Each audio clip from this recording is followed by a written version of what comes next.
Boa noite, gente. Nós estamos muito alegres, felizes, com tudo que o Senhor tem permitido que aconteça nesse projeto. Eu estava vindo para cá mais cedo e eu vim a pé, a Gisele veio com o carro, eu vim a pé, moro aqui perto. E realmente eu vim chorando, agradecendo a Deus por Ele ter permitido a gente ter chegado no lugar que a gente nunca imaginou que ia chegar. Deus seja louvado por tudo isso.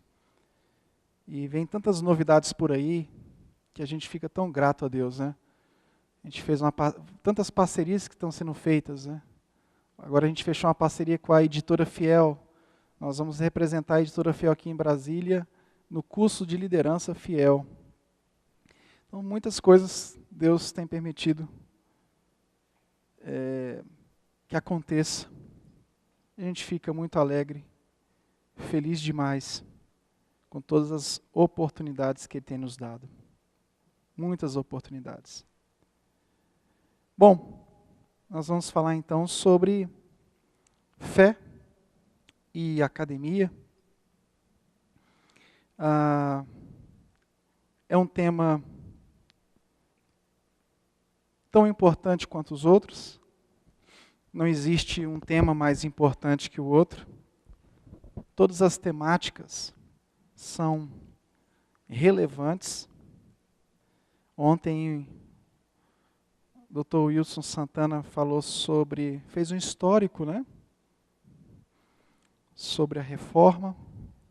Se vocês não sabem, o Wilson Santana é um dos maiores especialistas no Brasil no tema, né? E, graças a Deus, nos atendeu e se dispôs a estar em outras ocasiões. Né? Bom, fé e universidade, ministério e academia. Quantos aqui têm filhos que ingressaram na universidade? Outros que em algum momento ingressaram na universidade e não souberam lidar com as disciplinas que enfrentaram. E eu digo que nós precisávamos ter sido mais instruídos.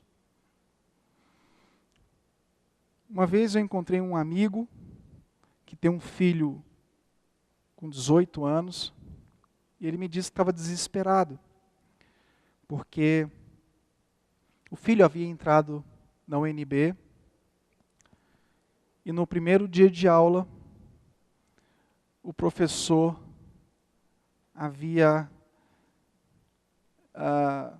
conseguiu conduzir aquele rapaz a um eixo de conhecimento ao qual ele não teve como argumentar com a sua fé. E é interessante que, às vezes, os congressos da juventude falam muito de poder, glória, avivamento. Eu acho que esquecem de tratar de temas que os jovens precisam se envolver no dia a dia. Então nós precisamos despertar quanto às necessidades que nós temos no dia a dia. Os nossos filhos, eles precisam ter a mesma certeza que nós temos, se é que temos uma certeza daquilo que nós cremos. O cristianismo é apto a defender os seus adeptos quando desafiado. O cristianismo é desafiado no mercado das ideias. Essa é a verdade. A universidade é o mercado das ideias. É ali que você vai encontrar muitas cosmovisões. É na universidade que você vai se deparar com professores de diversas linhas ideológicas. E não basta ensinar os jovens a fazer devocional somente. Não basta ensinar os jovens a memorizar a Bíblia. Não basta ensinar os jovens a criar um grupo de oração no intervalo da faculdade. É necessário prepará-los. Tudo isso é importante. Devocional, leitura bíblica, grupos de oração nas universidades. Mas o preparo é fundamental. Nós precisamos responder aos desafios intelectuais. E antes de entrarmos na faculdade, antes dos nossos filhos entrarem na faculdade, eles precisam entender os ismos. Marxismo, que é um ismo perigoso, darwinismo, pós-modernismo. E, infelizmente, não aprende isso, porque o evangelho é reduzido. Existem muitos reducionismos em relação ao cristianismo. O cristianismo foi dicotomizado. A fé foi privatizada às quatro paredes da igreja. E o crente, ele tem uma ideia de Deus no culto público, mas ele não consegue ter uma ideia da Trindade na sua vida profissional, no seu campo de desenvolvimento intelectual. E por conta dessa dicotomia, ele separa realmente o sagrado e o secular. E atribui o sagrado às questões da igreja. E entrega o secular para as questões seculares. É por isso que surge a secularização. A secularização é culpa nossa. Porque nós não entendemos, nós não queremos entender que o sagrado, ele está lá ele tem que estar lá na faculdade, ele tem que estar no campo profissional. Por nós não entendermos isso, nós deixamos que a sociedade se torne secularizada, ou seja, a sociedade bate palmas para a igreja quando ela diz assim, quando ela vê que a igreja não quer se envolver lá fora. E fica muito mais fácil para eles dominarem tudo quando eles nos veem nos acovardando diante das demandas. E a demanda acadêmica é uma delas. Nós não podemos nos acovardar. E os jovens crentes, eles precisam conhecer essas ideias. Eles precisam ser treinados. Por quê? Porque quando eles não são treinados, essas ideologias acabam trazendo um tipo de encantamento na vida deles. No NB acontece um problema sério. Muitos jovens entram de terno e gravata, na segunda semana já estão vestindo a camisa do Che Guevara. É encantador as ideologias. Eles nunca tiveram acesso. A igreja nunca explicou para eles acerca do marxismo cultural. A igreja não tem tempo para falar das coisas da terra. A igreja só tem tempo para falar das coisas do céu. Sim, o céu é a nossa morada futura. É para lá que eu quero ir, e lá é a minha terra natal. Lá é o meu habitat natural. Lá é o ambiente que eu almejo. Mas a terra é o ambiente que eu estou. A metodologia dominante em muitas escolas, igrejas cristãs, é proteger as crianças e os jovens de ideologias não bíblicas. Bom, isso é muito saudável. Agora, a igreja diz assim, os pais dizem assim, vão para o mundo, mas não se preparem intelectualmente para enfrentar o mundo. Um jovem ele entende tudo sobre física, matemática, biologia, astronomia, mas ele não quer entender nada sobre a Bíblia. Os pais são experts nas suas profissões, excelentes pedagogos, excelentes engenheiros, com especializações nos seus campos de trabalho, mas não tem compromisso nenhum com a teologia. E a teologia é para todos. A teologia não é para pastor. A teologia não é para teólogo. Conhecer a Deus através da revelação dele, as Escrituras Sagradas, é uma tarefa para o corpo de Cristo. E nos primeiros séculos da igreja, a teologia era para todos. Não existia essa separação de formação para pastor e formação para o restante. A formação nos primeiros séculos da igreja era uma só. Então nós temos que quebrar isso. No campo profissional, eu me torno um expert naquilo que eu faço. E no campo da minha fé, eu não tenho tempo para me envolver. E eu até compreendo que muitos partem do pressuposto de que, se aprofundarem mais um pouco, correm o risco de perder a fé. Não. Não perde. É claro que você tem que saber onde você está pisando os pés. Nem toda faculdade de teologia tem compromisso com a palavra de Deus. Mas se você identifica um ambiente que tem um compromisso com a cosmovisão bíblica, cosmovisão cristã, não tenha medo de perder a sua fé. Faça a teologia com os joelhos no chão. É simples. Faça teologia com vida de oração, com vida de devocional, de leitura bíblica. Junte as duas coisas. Junte as três coisas: mente, coração e pés. O entendimento, o sentimento e a prática. Essas três coisas precisam caminhar juntas. Bom, eu queria tratar de 8 perguntas acerca do tema fé e academia. Ok? 8 perguntas. A primeira pergunta que eu queria tratar é: por que nós temos que nos empenhar nos estudos quando a cultura está em tal crise? Por que se empenhar em estudos quando toda a cultura está em tal crise? Porque a universidade está no coração da nossa cultura. É lá que é formado todos os pensamentos ideológicos. Portanto, Shelby havia falado que na escola é um lugar estratégico, e eu vou reafirmar com outro referencial teórico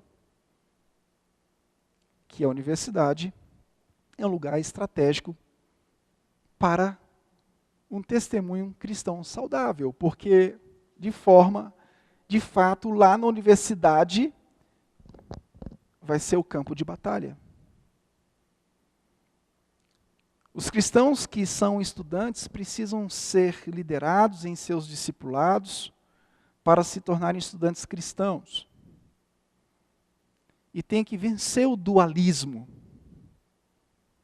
Esse dualismo do sagrado e secular, que muitos transformam o termo secular em profano, para ficar mais separado ainda. Isso é típico do fim da Idade Média. Igreja e Estado estavam muito envolvidos. Então, os mosteiros se tornaram um bom ambiente para fugir do mundo, para fugir da sociedade, para não ter que se envolver com a cultura.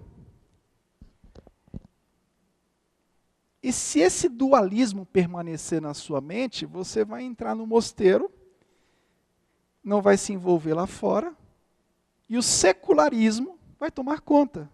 Ou seja, a cosmovisão moderna, fruta do iluminismo, vai dominar o ambiente. É simples, você entra no mosteiro e a mentalidade moderna ocupa os espaços que você não quer ocupar. Esse dualismo é perigoso, porque eles dizem que a fé está ligada ao reino espiritual. Sim, mas o que é o reino espiritual? Isso é muito vago, falar em reino espiritual. Olhe para Cristo, que você vai entender o que é o reino espiritual. O transcendente se tornando imanente. O Deus Todo-Poderoso se desfazendo da sua glória e se fazendo carne. E o interessante é que os estudantes, além de dicotomizarem a sua fé, dizem que fé é coisa para a igreja, para a vida privada, quando vão escrever suas dissertações, bebem de todas as ideologias necessárias e possíveis. Não fazem nenhum tipo de contraponto. Por quê? Porque o professor vem, no final do curso, tem lá a disciplina projeto de monografia.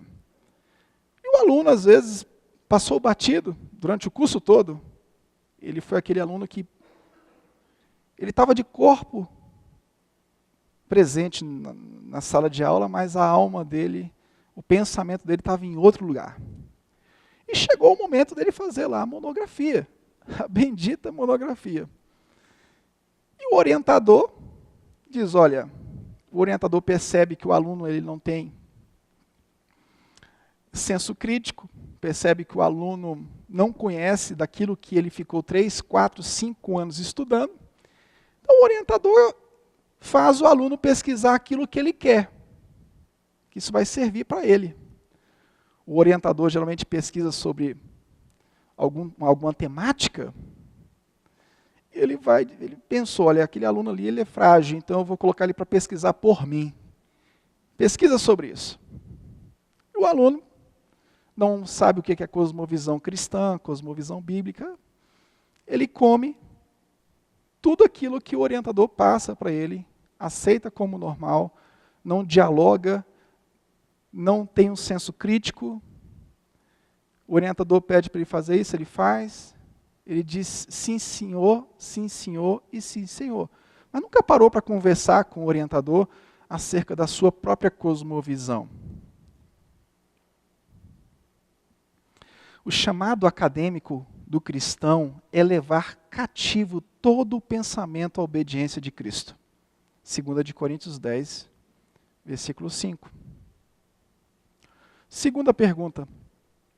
Como alguém começa a se desenvolver como um estudante cristão?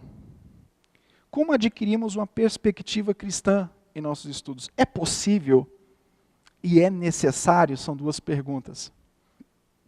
Bom, a primeira coisa que a gente tem que entender nessa pergunta é: o cientificismo tem falsos deuses.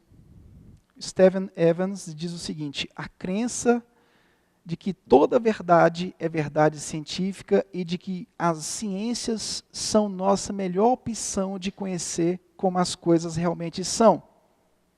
São os falsos deuses. E nesse sentido, a ciência se torna autônoma. A razão é considerada uma lei em si mesma. A autonomia está implícita.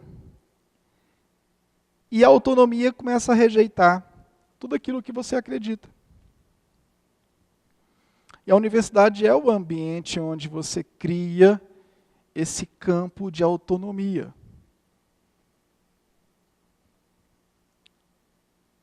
A pessoa leu sobre Paulo Freire, que faz muito sucesso internacionalmente, as obras dele são traduzidas para vários idiomas. E a pessoa nunca teve contato com a educação cristã. Não sabe o que é educação cristã. Se você perguntar para alguém, para um pai, pergunte para um pai, aquele pai que tem um filho adolescente, que está entrando na universidade, faça o teste. Diga bem, pai, quais são os pressupostos da educação cristã?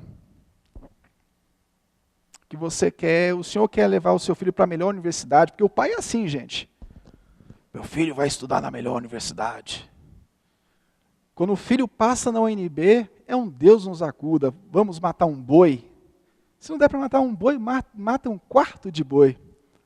E chama os parentes de Cabrobró, lá de não sei de onde, lá de Curvelo, Minas Gerais, a terra da minha família, Pompéu. Vamos comemorar porque fulano passou na universidade.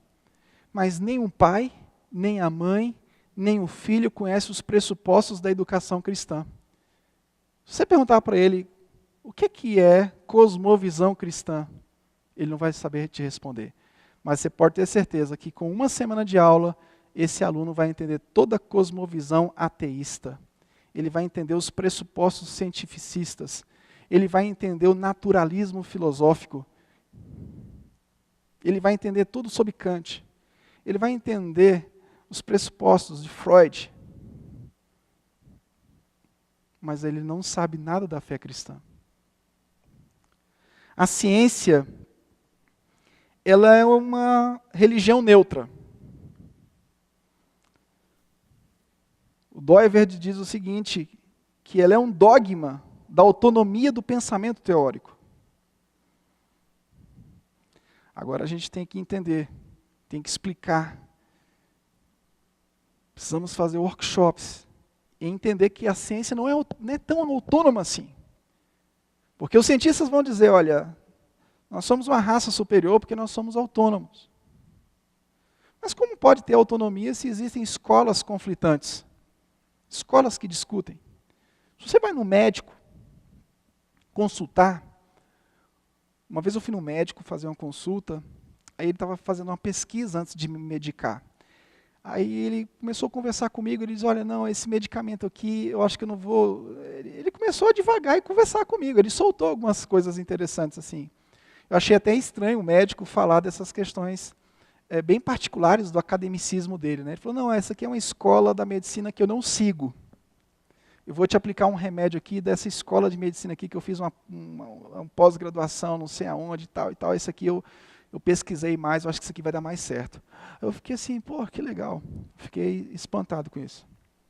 Existem escolas de pensamento conflitante. Então como é que vai existir autonomia científica? Mas o aluno cristão, ele com um mês de aula, ele está crendo piamente que a ciência é autônoma. Caiu no canto da sereia. O cientificismo gosta muito de acusar a igreja de seguir dogmas. Mas será que as pessoas que estão indo para a universidade estão entendendo que existe o dogma do cientificismo também? Existem dogmas. Uma vez um professor, no ano passado eu discuti com um professor, eu fui apresentar um trabalho e eu citei alguns autores conservadores no meu trabalho. E um colega meu me criticou. Ah, Michel, você está citando só autores conservadores? Eu disse, colega, eu falei, professor, dá licença aqui. Eu disse, colega, você apresentou o seu trabalho antes de mim, você citou autores não conservadores, e eu te ouvi, e eu preciso ser ouvido. Você está criticando os dogmas do século XVI, e eu vou criticar os dogmas do século XIX, fruto do iluminismo.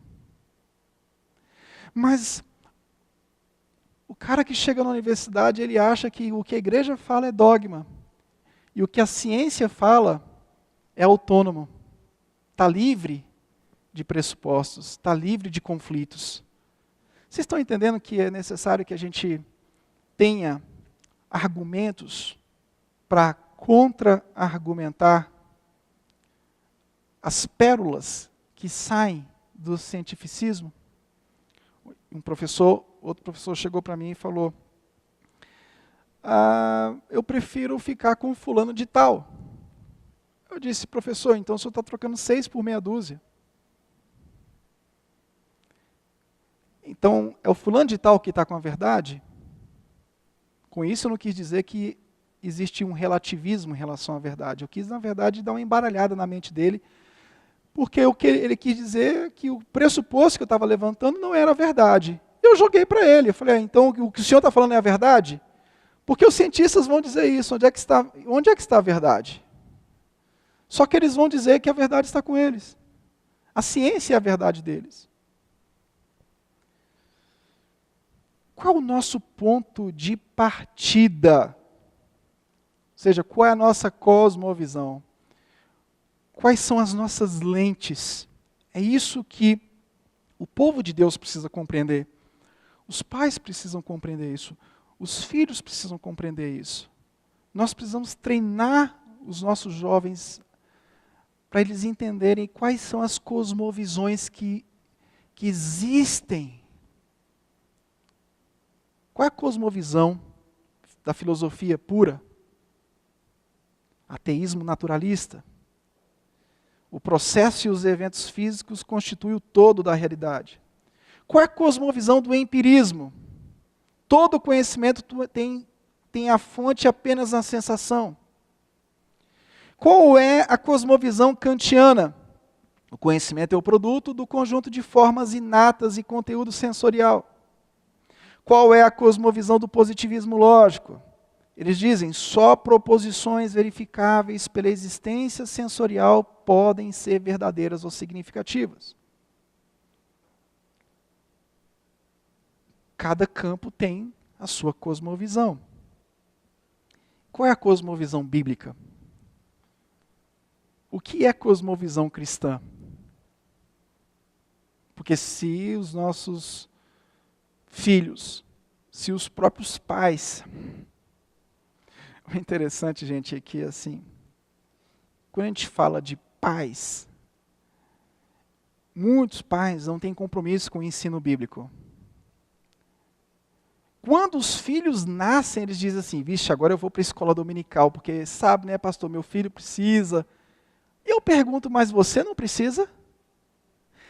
Às vezes eu olho o pai que diz assim, pastor, meu filho está crescendo, está chegando com 5 anos de idade, agora eu vou para a escola dominical, né? Porque ele não tem estrutura, né? Eu pergunto, e você tem? Você está tão estruturado assim? Você pode ter certeza que não. Ninguém tem toda a estrutura necessária. Isso é triste. Cada comunidade científica faz seu trabalho científico por meio de um paradigma.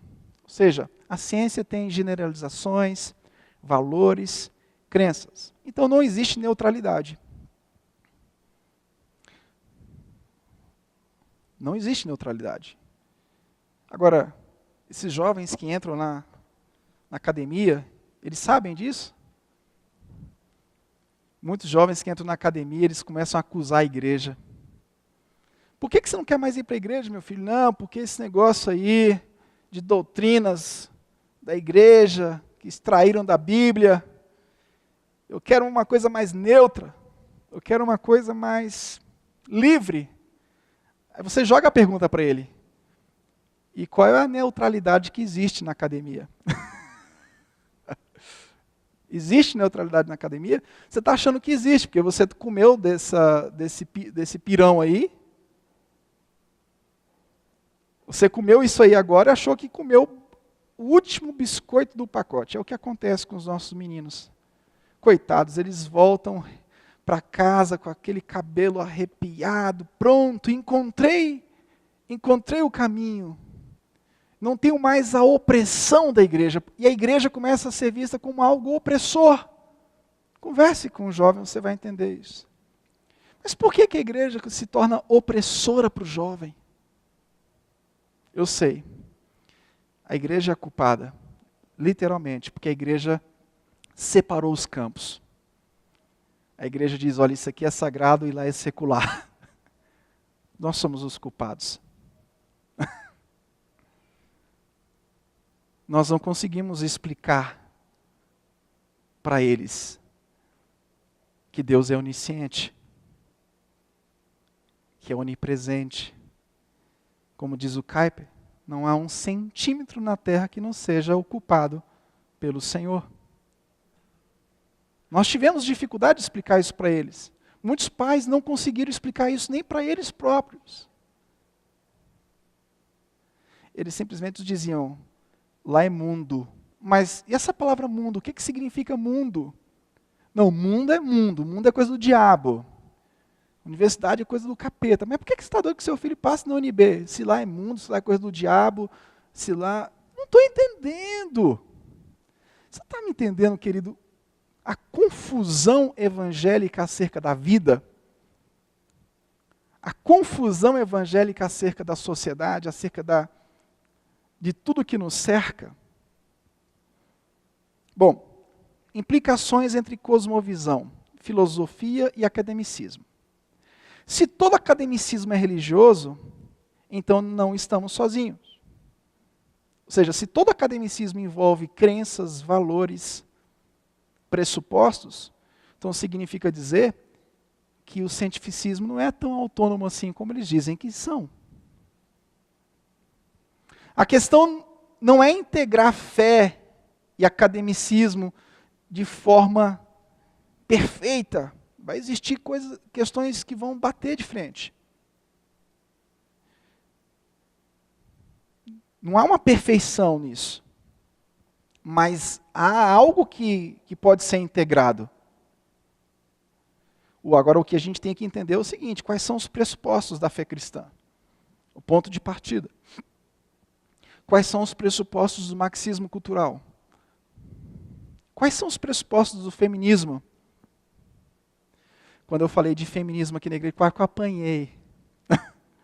Eu falei aqui de feminismo evangélico e feminilidade bíblica. Eu fiz uma exposição bíblica de primeira carta aos Coríntios. No final, acho que eu perdi umas 2 famílias aqui da igreja. A sociedade patriarcal é importante para o mundo pós-moderno? Por que o feminismo evangélico, na minha opinião, e a minha opinião não é minha, é respaldada por referenciais teóricos, e principalmente pela Bíblia, que é o meu maior referencial teórico? Por que o feminismo evangélico, que é fruto do feminismo, que é fruto da Revolução Francesa, que é fruto do iluminismo, por que isso não é legal? Pergunte para as famílias que já não tem mais o formato de família. Pergunte para os maridos que já não tem mais autoridade dentro de casa, porque a mulher tem um salário maior. Pergunte para a família, o que está acontecendo na família? Você vai entender o porquê que nós temos que apoiar o patriarcado, o patriarcalismo. Pergunte para o socialismo, pergunte para o próprio marxismo cultural.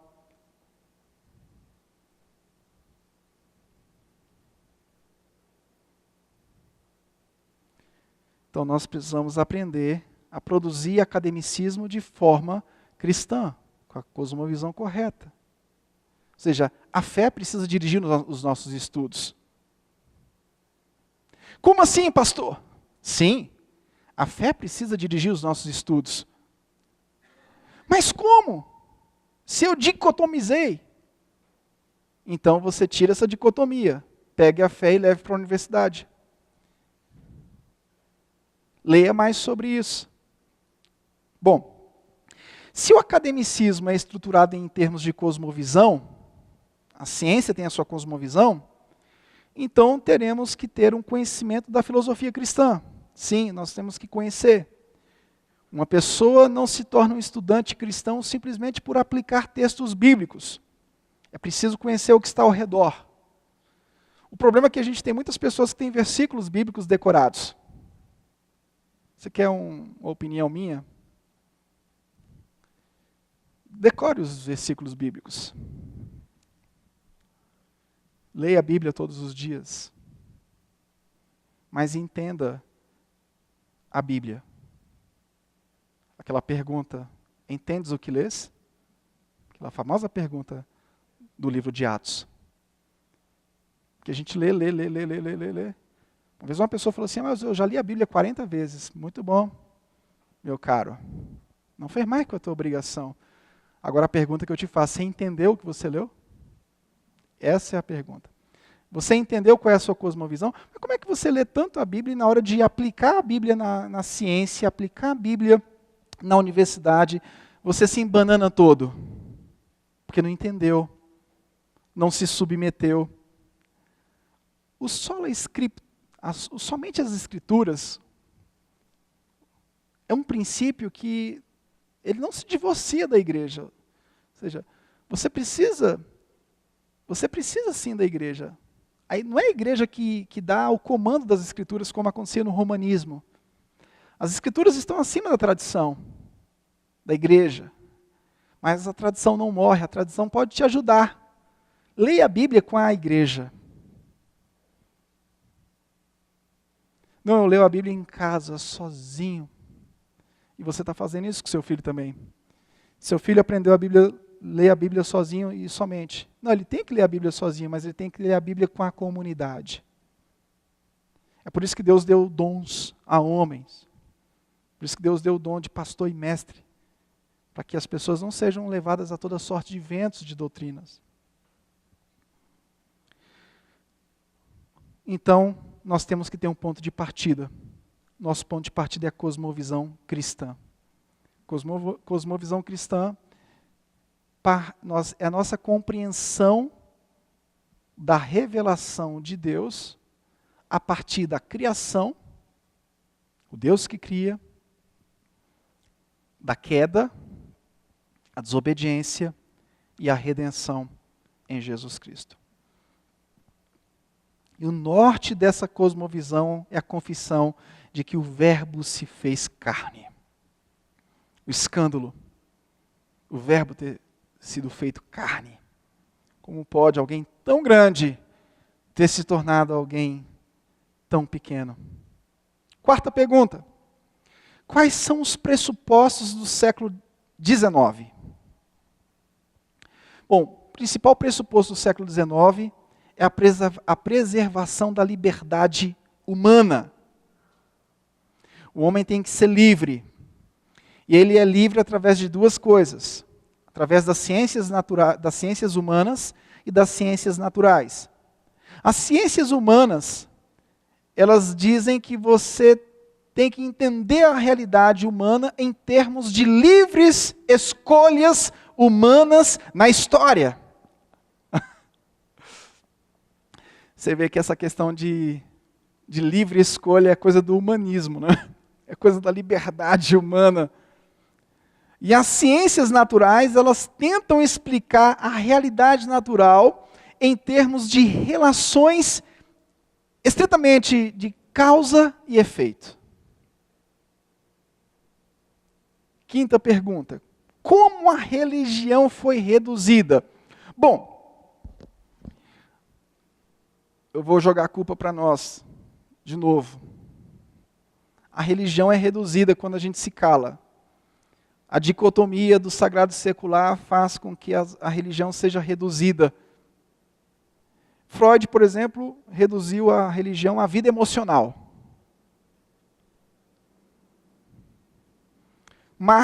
Karl Marx reduziu a vida a um elemento da vida econômica. O liberalismo clássico reduziu a vida a um modo de vida social. A teologia neocantiana reduziu a vida a um sistema de valores, que é muito predominante nas religiões. Por isso você tem que tomar cuidado, porque tem valores do cristianismo que estão espalhados em outras religiões, mas são valores autônomos. Por exemplo, se você pegar palavras como amor, paz, dignidade, são valores que estão dentro do cristianismo, mas são usados em outras religiões, com a motivação errada. Ou seja, eles tiram a motivação da queda, assim como foi Freud. Freud era judeu, para quem não sabe. Então ele trabalha a perspectiva do ser humano, tirando o motivo principal, a queda. Então ele não vai dizer que o homem caiu, que ele desobedeceu, que ele foi criado, caiu, desobedeceu e precisa de um redentor. Ele vai dizer que o problema do homem é um problema comportamental e vai estudar os comportamentos. Ele tira o motivo. E as ideologias, elas fazem isso. As ideologias, elas bebem da Bíblia. Por exemplo, se você pegar o marxismo vai beber aonde? Muitas questões do marxismo eles vão extrair da própria Bíblia. Se você vê a narrativa de Lucas, a narrativa do Evangelho de Lucas, a narrativa do Evangelho de Lucas vai falar do quê? Da criança, do órfão, da viúva e do pobre. Ok? O marxismo vai pegar esses mesmos termos, só que vai tirar o motivo deles. O centro não é nenhum dessas terminologias. O centro é a redenção, é Cristo Jesus. Então você tem que identificar. Isso é altamente enganoso, porque você vê algumas ideologias usando terminologias bíblicas, terminologias cristãs. As religiões, muitas delas, não vão falar mal de Jesus Cristo. Vão citar Jesus Cristo. Você acha que o Espiritismo falou mal de Jesus Cristo? Nunca. Qual é o problema? Você tem que descobrir a força motriz, o que eles tiram do cristianismo e o que eles são desonestos quando aplicam o cristianismo. Então, há uma desonestidade. Se você pegar, por exemplo, o materialismo. O materialismo é um problema, sim ou não? Só que o problema do materialismo não é a questão necessariamente de possuir coisas materiais. O problema do materialismo é você não trabalhar ele da perspectiva correta. Você pega a teologia da prosperidade. A teologia da prosperidade, ela usa alguns princípios bíblicos, mas ela erra, porque ela esquece de tratar o cerne. Então, as cosmovisões que foram sendo formadas, as ideologias, eles bebem das Escrituras, mas não trabalham da forma como deveria ser trabalhado. Tá ok? Então você tem que identificar, desfazer esses nós. Não é dizer que tudo está errado.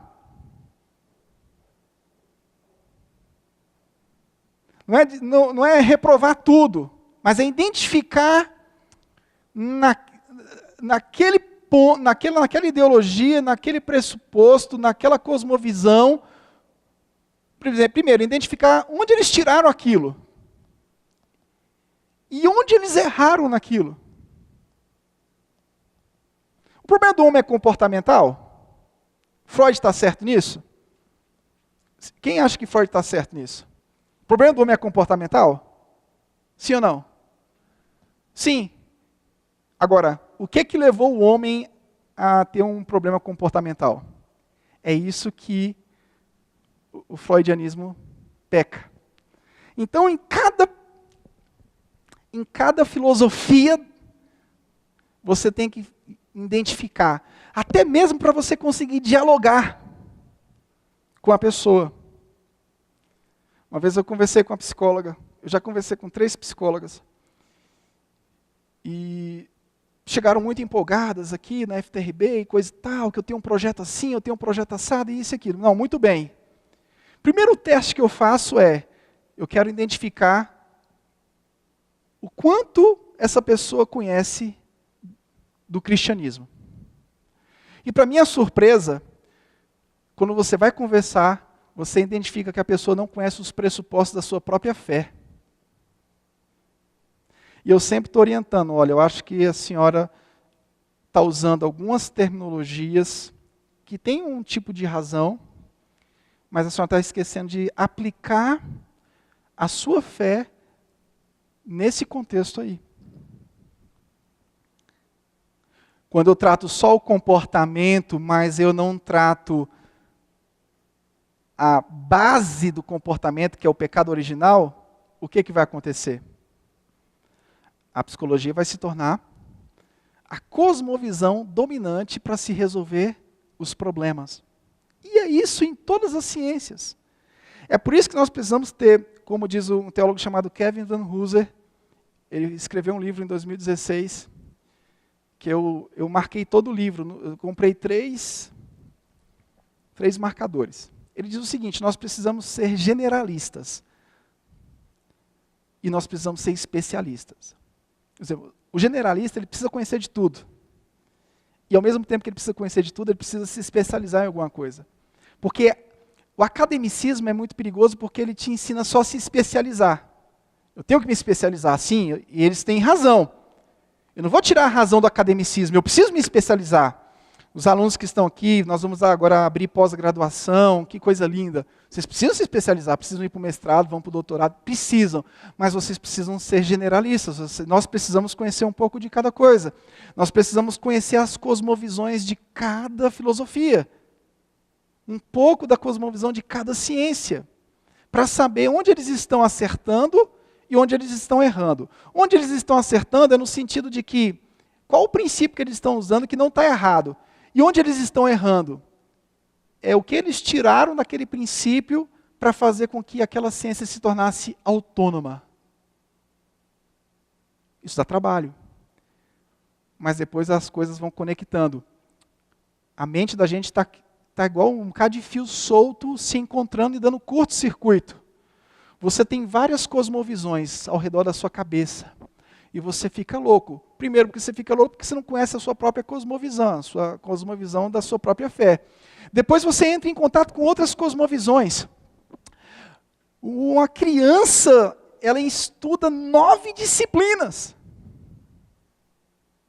Gente, eu voltei a fazer inglês e eu faço à tarde.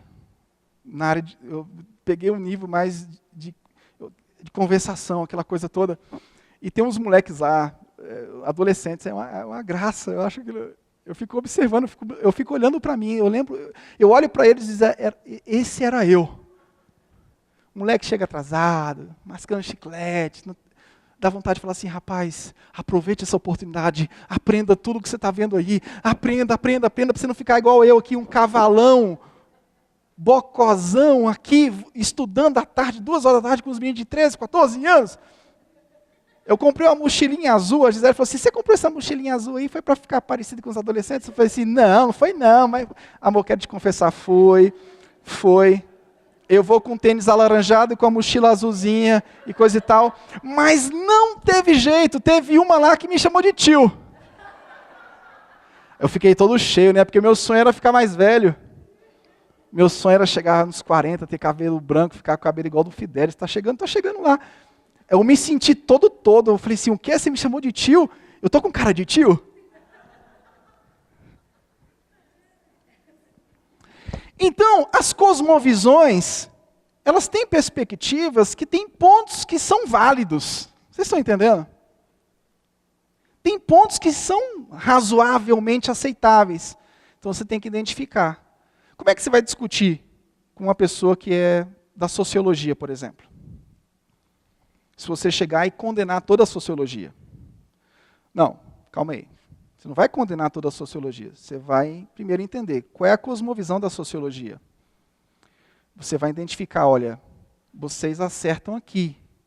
Um sociólogo cristão, aquele que diz: pastor, eu quero montar um projeto social na igreja, eu sou sociólogo e tal, fiz isso e aquilo. Tá bom, meu filho, vamos conversar.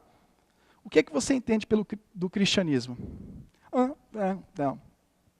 Então, você não vai jogar um balde de água fria nele. Você vai dizer assim: veja bem, quais são os pressupostos da sociologia? Legal, a sociologia trata isso. Sim, isso parece um pouco com o cristianismo, mas não parece totalmente com o cristianismo, porque existe algo que eles tiraram aí.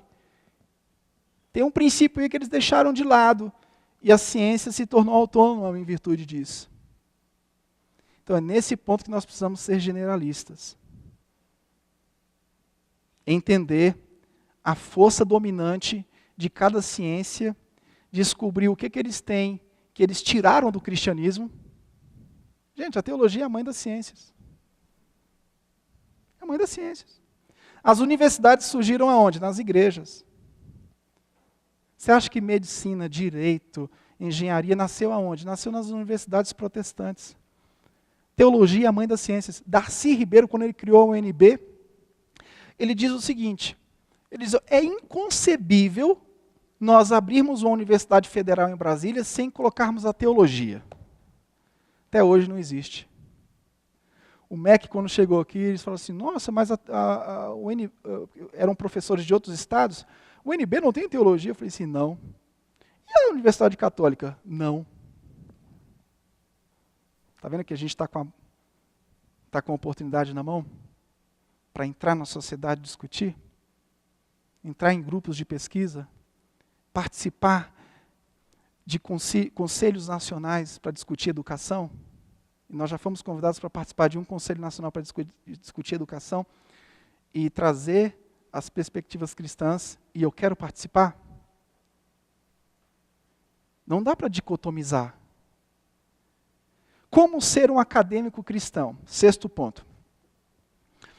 Cristo nos convida a submeter todas as coisas, inclusive os estudos. Os estudos precisam estar submetidos ao seu senhorio. Ou você acha que a fé vai ficar só no campo do privado? A nossa fé é pública. E o conhecimento verdadeiro requer essa integração. Existe uma coisa na vida acadêmica que é a interdisciplinariedade. Quando você vai pegar os componentes curriculares de um curso, existe lá a matriz interdisciplinar. Quais são as matrizes interdisciplinares? Filosofia, sociologia, português, o que mais? Psicologia, e aí vai. Bom, como você vai fazer uma interdisciplinariedade da sua fé com essas disciplinas? Essa é a pergunta. Então, os cristãos nós precisamos criar uma cultura para perceber e interrelacionar essas disciplinas e trazer de volta a teologia como mãe de todas elas. A teologia não pode ficar como escrava de todas elas. Aí eu sou a favor que se crie grupos de estudos nas faculdades. Precisamos criar grupos de estudos. A FTRB tem que entrar em grupos de estudos na Católica. Está chegando. Na palestra que nós tivemos aqui com a Gabriele Gregersen em janeiro sobre C.S. Lewis, tinham aqui 5 estudantes da UNB. Um é o seu irmão? Quem? Alguém falou? É Deus que está me chamando? Pode ser. Não fique chorando. Então nós precisamos ouvir o que um professor tem a dizer, mas nós precisamos perguntar. E precisamos dialogar. Criar debates públicos entre cristãos e não cristãos. 7º lugar. A ciência, e especificamente um campo hermenêutico da teologia chamado método histórico crítico, vai ser contra a palavra milagre nas Escrituras. E a palavra milagre tem uma importância muito forte. Primeiro, o nascimento de Jesus foi um milagre, sim ou não? Uma vez um cara me perguntou se eu acreditava em milagre. Eu falei, irmão, não desviei não. Como é que eu não acredito em milagre? Jesus nasceu. A cabeça oca. Gente, olha, tem umas mentes, a Gisele usa assim um termo, mente bitolada. Pastor, você acredita em milagre? Poxa, como é que eu não vou acreditar? Deus se fez carne, tem maior milagre do que esse. E o milagre da ressurreição, muito maior. Esse é o maior de todos. Os milagres no ministério de Jesus. Sim, existiram. E na sua soberania, Deus pode fazer milagres hoje. Agora, existe uma desconfiança científica que começou no iluminismo. Eles dizem que os milagres não são compatíveis com uma cosmovisão moderna. E eles usam duas premissas. Primeira, a ciência provou que milagres não existem. Será? Segundo, os milagres não acontecem. Bom, para ter certeza que os milagres não aconteceram, eles tinham que ter prova que Deus não existe. A ciência prova que Deus não existe? Não. Mas o aluno, filho de crente, crente é. Filho de peixe, peixinho é. O professor pega ele e desmonta ele. Por quê? Porque ele não consegue pensar na sua própria fé. Como é que a ciência pode dizer que não existe milagre? A ciência provou que Deus não existe? Não. Logo, eu creio em milagre. E mesmo se a ciência conseguisse provar, que nunca vai provar, e se algum dia conseguir provar, foi muito dinheiro que foi investido para comprar os cientistas. Mas você acha que o cara vai conseguir responder isso para o professor? Aquele professor cheio de si, 40 anos de docência no ensino superior, escreveu 250 milhões de artigos científicos publicados em Oxford, publicado nas maiores universidades do mundo. O aluno crente chega lá, ele vai querer bater de frente com um professor que escreveu 250 milhões de artigos científicos. Bom, se ele não foi treinado, ele vai ficar caladinho. Mas se ele aprender um pouco de apologética lá com o Tiago e com o Daniel, com os jovens, que eles estão trabalhando com isso, cosmovisão cristã, ele vai chegar lá e vai dizer assim, calma aí, professor, que história é essa? Quer dizer que Jesus não ressuscitou? Como é que o senhor está conseguindo provar isso? A ciência provou que Deus existe, que Deus não existe? Não. Então como é que você vai dizer que um milagre não existe? Agora, deixa eu te dizer uma coisa. Coloca um parênteses aí. Nós temos que entender qual é a relação do evangelho com o milagre. Qual é o propósito do milagre? Porque se você consegue entender o propósito do milagre, você vai conseguir defender sua fé. Você sabe por que muitos crentes não conseguem defender sua fé? Porque eles não entendem o que é o milagre. Para muitos crentes, o milagre é um fim em si mesmo. Como se Jesus fosse um curandeiro. Levanta! Anda! Como se fosse uma demonstração puramente de poder para impressionar. Como se ele fosse o mágico da lâmpada. O que tu queres? Pã! Assim como tu quer, seja feito. Pá! Não é assim nesse sentido.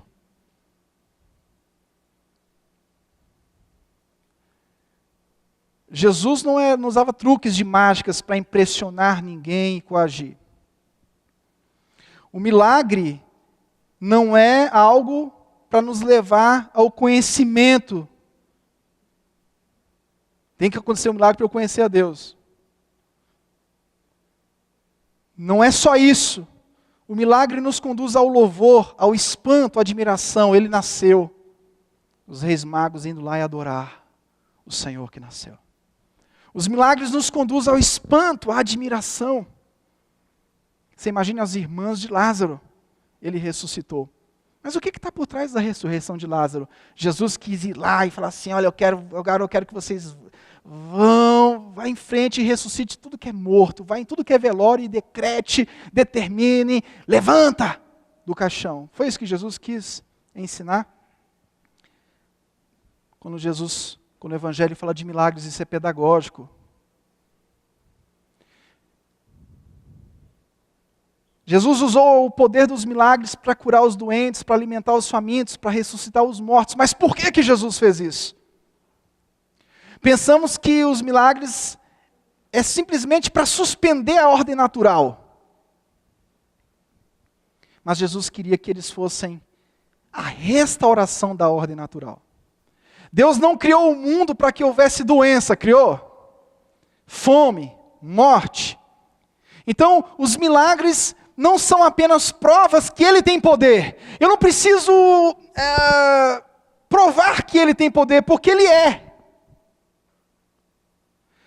E o crente não sabe lidar com o milagre ele transforma o milagre num fim em si mesmo. Mas Deus não precisa provar o poder dele, Jesus não precisou provar o poder dele através do milagre, porque ele é o milagre, ele é a encarnação. Os milagres não são apenas provas que ele tem poder, mas uma amostra do que ele fará com esse poder. Milagres não são apenas desafios para a nossa mente, mas uma promessa para o nosso coração de que o mundo que desejamos está a caminho. Novos céus, nova terra, um lugar onde não vai haver choro, lágrima, não haverá dificuldade, não haverá fome. Então, quando Jesus multiplica os pães e os peixes, não significa que Jesus vai acabar com a fome da terra. E os marxistas, os cristãos marxistas, eles aplicam essas doutrinas como se Jesus fosse acabar com a fome da terra. Não! Quando Jesus multiplica os pães e os peixes, ele está querendo dizer para nós, olha, no Éden, lá no jardim do Éden, não tinha fome. E eu vou levar vocês para um lugar que não vai ter fome. Vocês vão voltar para o Éden. Quando eu faço um milagre, eu não quero que o milagre seja um fim em si mesmo. Eu estou querendo dizer para vocês, que Lázaro ressuscitou, não foi para ressuscitar somente. Lázaro ressuscitou para mostrar que o nosso futuro é a ressurreição.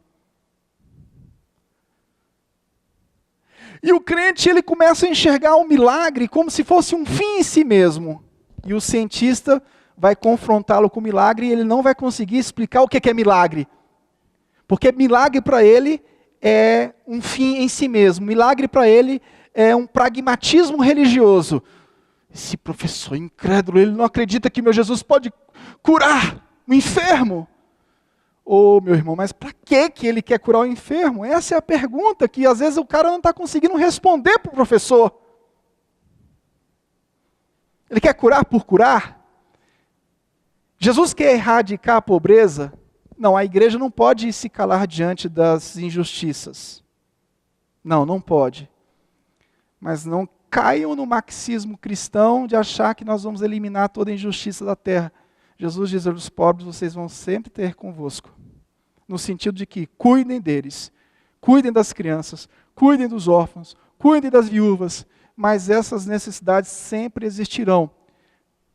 O reino de Deus presente aponta para o reino futuro, onde nada disso vai acontecer.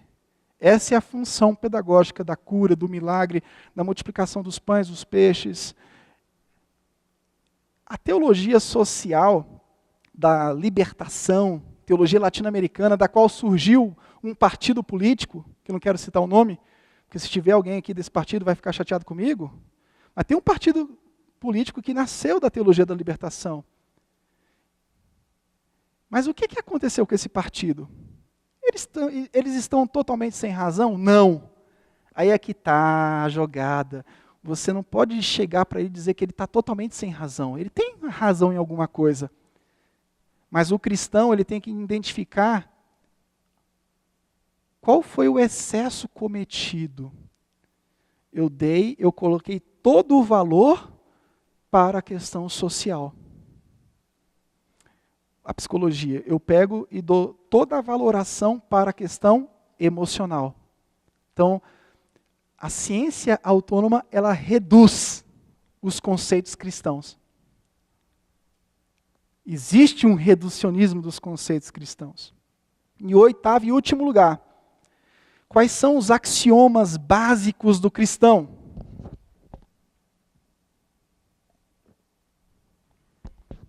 Primeiro, o axioma ontológico básico é o Deus vivo.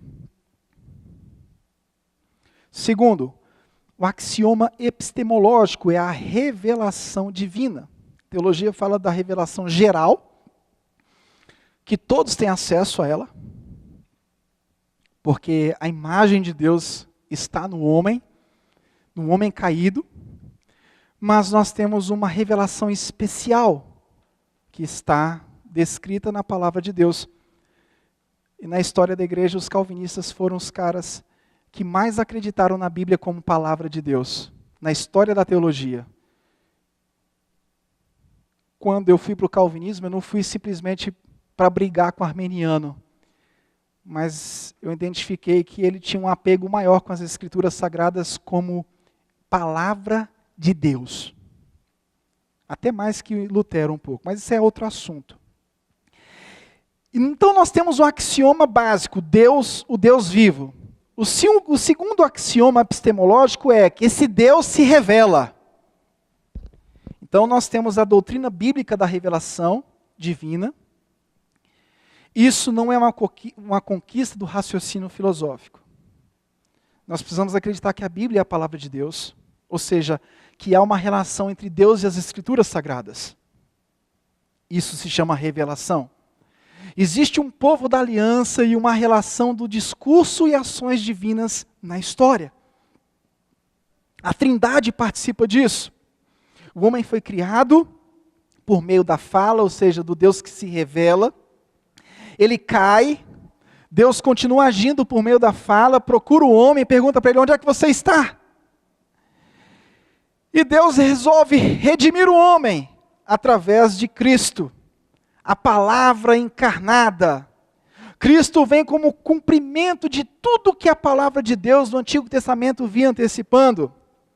As palavras e ações de Cristo não eram apenas um reflexo da imagem de Deus, mas era o próprio Deus.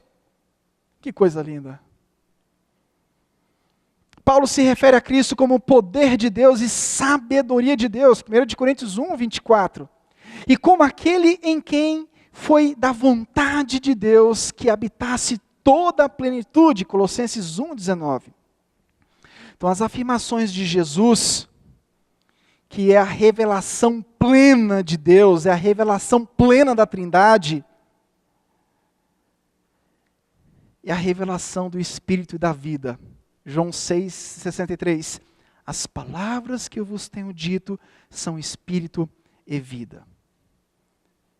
1 de João capítulo 1, do 1 ao 2. O que era desde o princípio, o que ouvimos, o que vimos com os nossos olhos, o que contemplamos e nossas mãos apalparam a respeito do verbo da vida, pois a vida foi manifestada, nós a vimos, damos testemunho dela e vos anunciamos a vida eterna que estava com o Pai e a nós foi manifestada. Então, essa cosmovisão da queda, da criação, queda e redenção, ela deve fazer parte de todo o contexto acadêmico, o contexto familiar. Se você quebra essa cosmovisão, a família vai para o espaço. Se você quebra essa cosmovisão, todas as doutrinas que você reputa como saudáveis, que você aprendeu nas Escrituras, também vai embora. C.S. Lewis ele diz o seguinte: o cristianismo é uma religião que ninguém poderia ter adivinhado. É um milagre. É o Deus se fazendo carne, é um milagre encarnacional, é um milagre maior desse Deus que se faz carne e ressuscita. Então, os axiomas da nossa fé estão fundados em realidades transcendentais. Não é fruto de uma fabricação especulativa. E o que nós precisamos entender, que essa revelação divina, ela não é adjetivada na sua vida com o poder da razão. O Espírito Santo é aquele que nos conduziu a essa verdade. Ele que te trouxe, que te levou ao novo nascimento. Ele te convenceu do pecado, do juízo, da justiça. Essa verdade, ela não pode ser adquirida simplesmente por assentimento. Isso era um argumento que Calvino trabalhava muito. Calvino foi um teólogo que trabalhou muito o poder do Espírito Santo. Ele buscou muito na palavra de Deus esse poder do Espírito Santo que nos faz entender essa revelação. É o que o próprio Paulo diz na segunda carta, no capítulo 1. Então não é algo que você adquire pela razão. Agora, tem uma coisa. A partir do momento que você foi convertido pelo Espírito Santo, que te levou a enxergar que essa palavra se encarnou entre nós. Essa palavra se encarnou. Vocês estão entendendo o que eu estou dizendo? Essa palavra se fez carne entre nós. A partir do momento que o Espírito Santo fez essa obra nas nossas vidas, o que vai acontecer necessariamente é que todas as áreas da nossa vida precisam ser inundadas por essa redenção, inclusive a nossa mente. A nossa mente é a mente de Cristo. Uma mente redimida, quando ela começa a raciocinar para a glória de Deus, se torna algo muito frutífero no mundo de Deus. O mundo não é do diabo, não. Quando a Bíblia diz que o mundo jaz o maligno, você tem que entender o que é mundo ali. Não é a obra criada. É interessante que tem pessoas que detestam tanto a criação de Deus, que acabam murmurando contra Deus. O mundo! E começam a acusar todo mundo de mundano. Deixa eu te falar uma coisa. Você não pode amar esse mundo mais do que a sua pátria superior, mas você não pode odiá-lo, porque se você odiar esse mundo, você corre o risco de ser ingrato a Deus que criou esse mundo. Nas institutas está escrito isso. Eu achei isso fenomenal. O iluminismo, o entendimento cristão, é a mente e a vontade de Deus como fonte de toda a verdade. Ou seja, a mente e a vontade de Deus é a fonte da matemática, é a fonte da lógica, é a fonte da lei, é a fonte da ordem cósmica. O iluminismo promoveu a razão humana tentando suprimir a revelação sobrenatural. Niebuhr vai dizer que o racionalismo humanístico, esquecendo-se de que tanto a razão humana quanto a existência física humana são uma realidade derivada, dependente, criada e finita, transformando-a em um princípio de interpretação do sentido da vida. Ou seja, o racionalismo humanístico quer dar o sentido da vida. Então esses dois axiomas fazem parte do Deus Trino. Para concluir, eu quero dizer, o academicismo em sua base deve ser uma resposta ao mandato cultural de cultivar e manter o jardim da criação. Nunca se esqueça do que Deus, quando Deus criou o homem, o que Deus entregou para o homem. Deus entregou para o homem um mandato cultural. Cuide da minha criação. A academia é um mandato cultural que você precisa desenvolver. O trabalho é um mandato cultural que você precisa desenvolver. Não. Uma vez eu ouvi um reitor de uma universidade dizendo o seguinte, não, quando aqui a gente se reúne, Deus não entra nessa reunião. Ah, é? Quer dizer que você conseguiu expulsar Deus da sua reunião administrativa? Eu não estou querendo dizer que você vai transformar um ambiente administrativo num ambiente da sua fé religiosa. Não é isso. Eu acho que isso é um pouco de idiotice, querer impor numa reunião administrativa aquilo que você pensa como fé. Mas a sua cosmovisão ela tem que estar ali. É diferente. A sua cosmovisão precisa estar ali. Então, como aquela tarefa requeria o trabalho em conjunto do homem e da mulher, assim também a tarefa de tornar a criação acessível e expô-la teoricamente é uma tarefa comunitária. A tarefa da igreja é tirar essa dicotomia de que fé é para o espaço privado. Não, fé é para o espaço privado e para o espaço público. A teologia ela precisa ser tratada no púlpito, ela precisa ser tratada na rua. Em uma situação de queda, nós tínhamos a necessidade do Redentor. Praticamos o academicismo, fundamentado em uma estrutura, acreditando na inspiração bíblica, dando testemunho do Criador, dando testemunho de Jesus Cristo, a palavra encarnada. Mas tal academicismo, ele precisa trazer a esperança para uma presença acadêmica cristã renovada, espalhando a paz por toda a nossa cultura.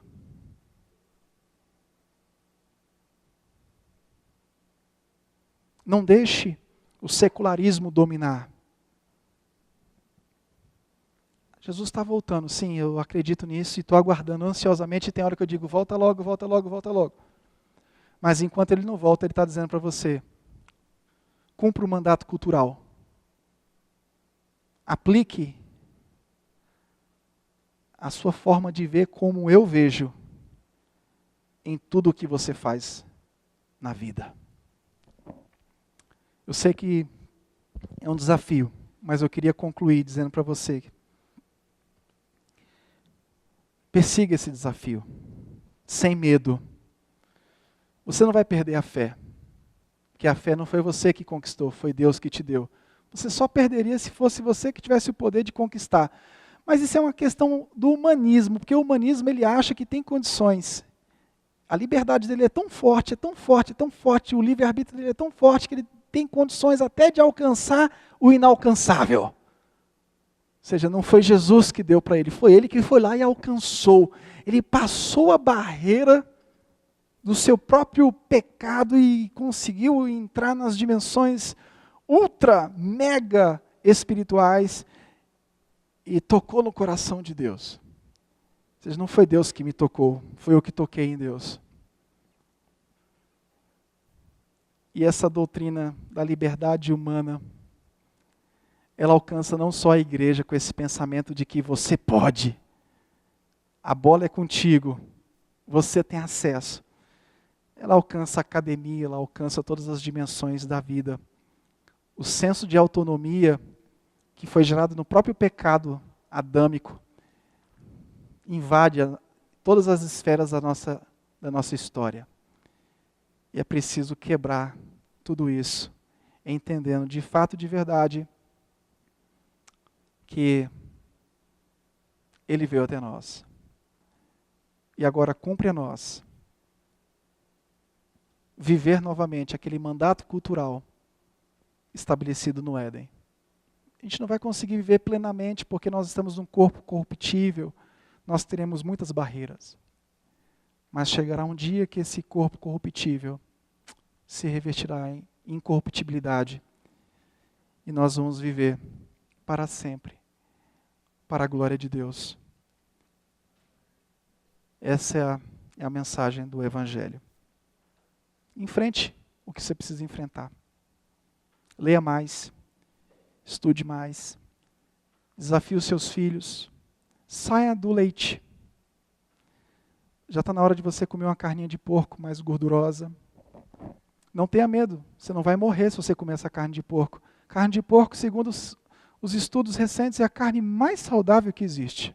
Daqui a pouco ela já não presta para mais nada. Deus nos abençoe, meus irmãos. Um abraço para todos vocês.